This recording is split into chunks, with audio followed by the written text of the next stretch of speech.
Okay, welcome back for the third part of One Man's Faith today. We're looking at Joshua. We're not going to get very far into Joshua. There's a lot in Joshua, but I want to get to Jericho. So if I start to speak a little fast right now, it's because I'm trying to cram some stuff in because we need to see. We don't really see the picture, but they're getting ready to cross. God said, "Okay, you take this people and you go across into the promised land."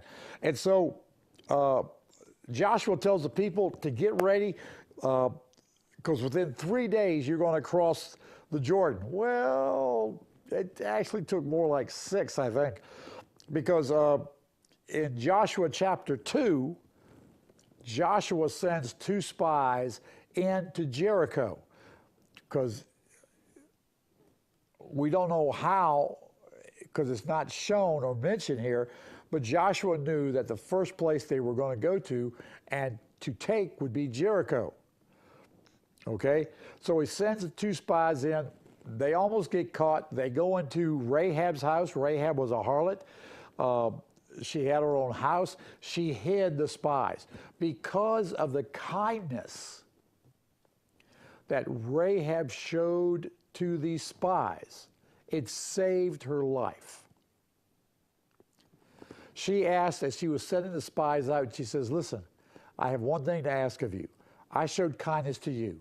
You show kindness to me when you come into Jericho."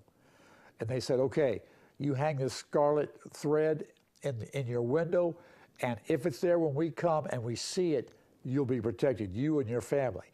And that's exactly what happened.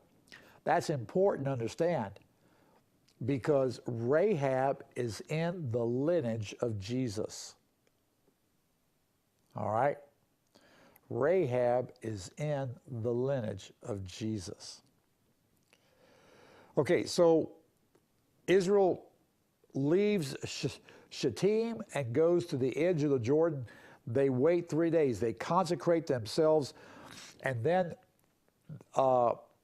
Joshua says, or God told Joshua, "You get the Levites to take the ark, and they go first.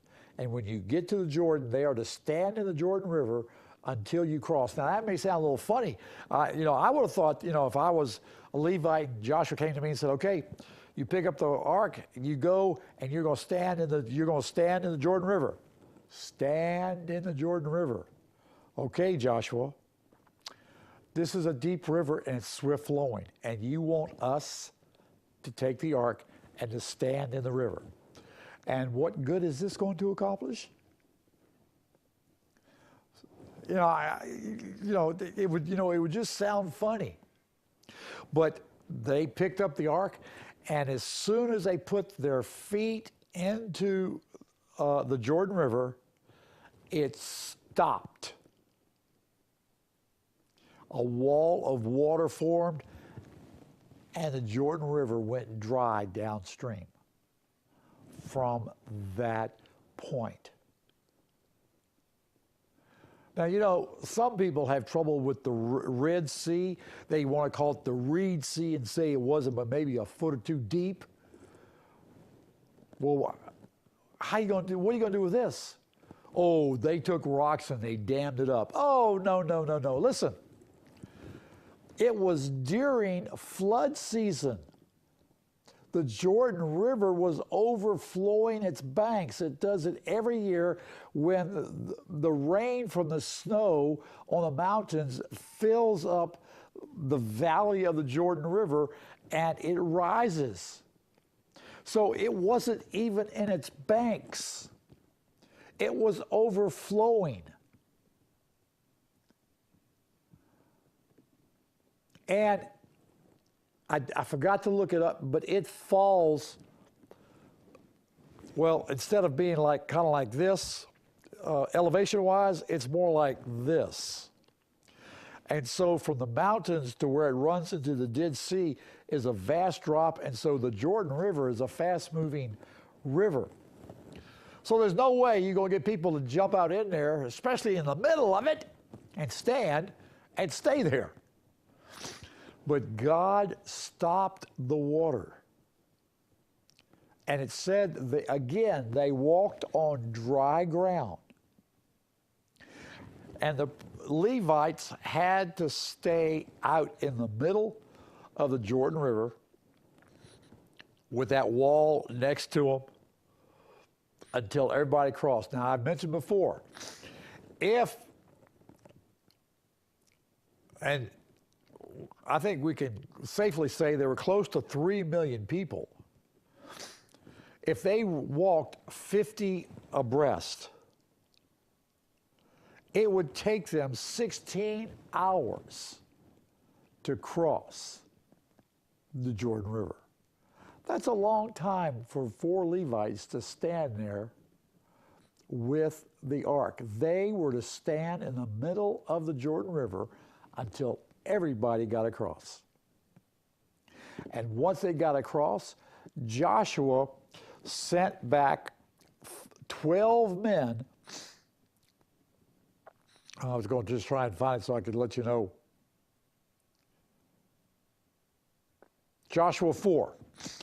Now, when all the nation had finished crossing the Jordan, the Lord spoke to Joshua, saying, "Take for yourselves 12 men from the people, 1 man from each tribe, and command them, saying, Take for yourself 12 stones from here out in the middle of the Jordan,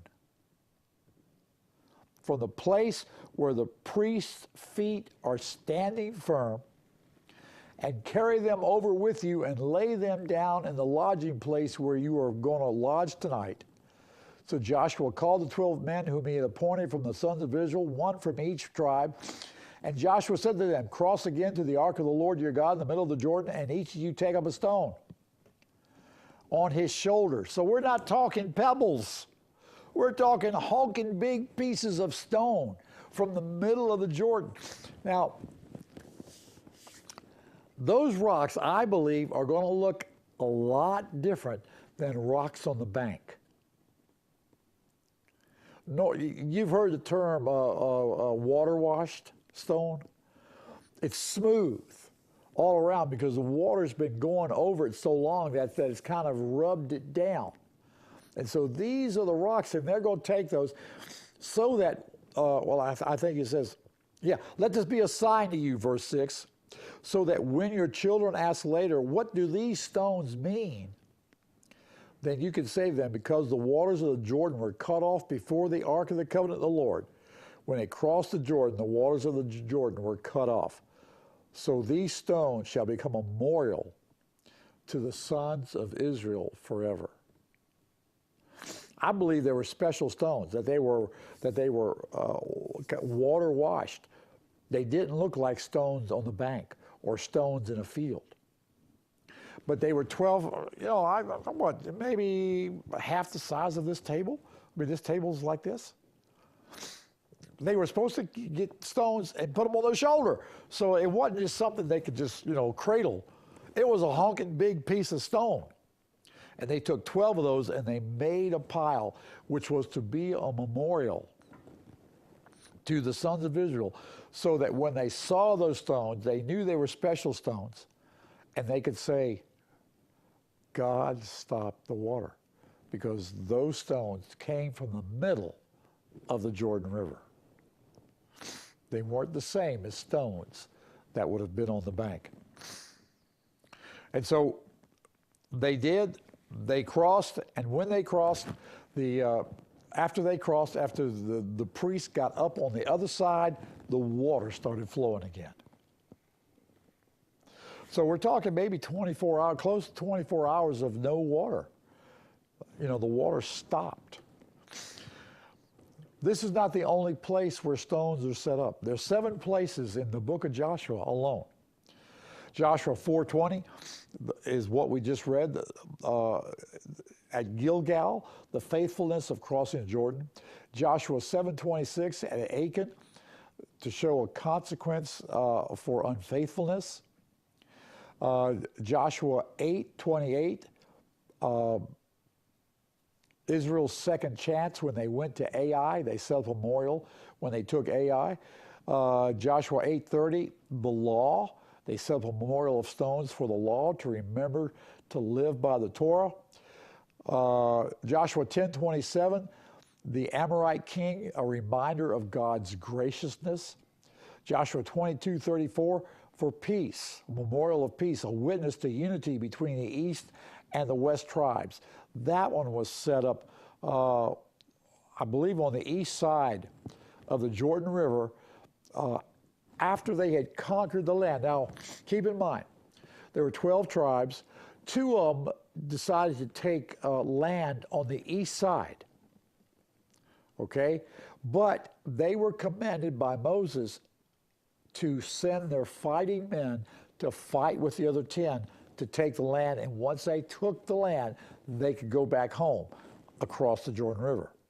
So they said, yes, we will do this, and we will make sure that you get your land before we go back over. And when they went back over, they set up this memorial there. This is that's Joshua 22:34. It was to show that there was peace between the 2 tribes and the 10 tribes, that they weren't staying east of the Jordan because there was animosity. Okay. And then the last one is Joshua 24:26. It was a covenant reminder to the Lord. Okay, so there are memorials that are set up. There are memorials that are set up for us in our lives. And there are particular things that happen. The time you accepted Jesus as Lord, that should be a memorial. You should be able to look back and say, yes, I know that.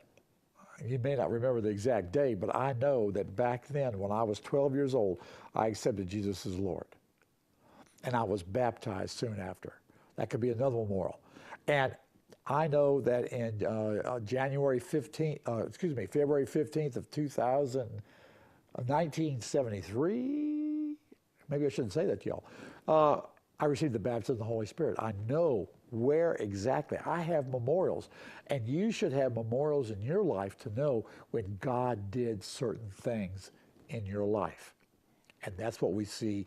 That's what we see here with the people of Israel. They set up memorials so that when they saw that memorial, they would know, yes, God worked in my life. Okay, we got to take our last break, so let's go ahead and take it, and I'll be right back.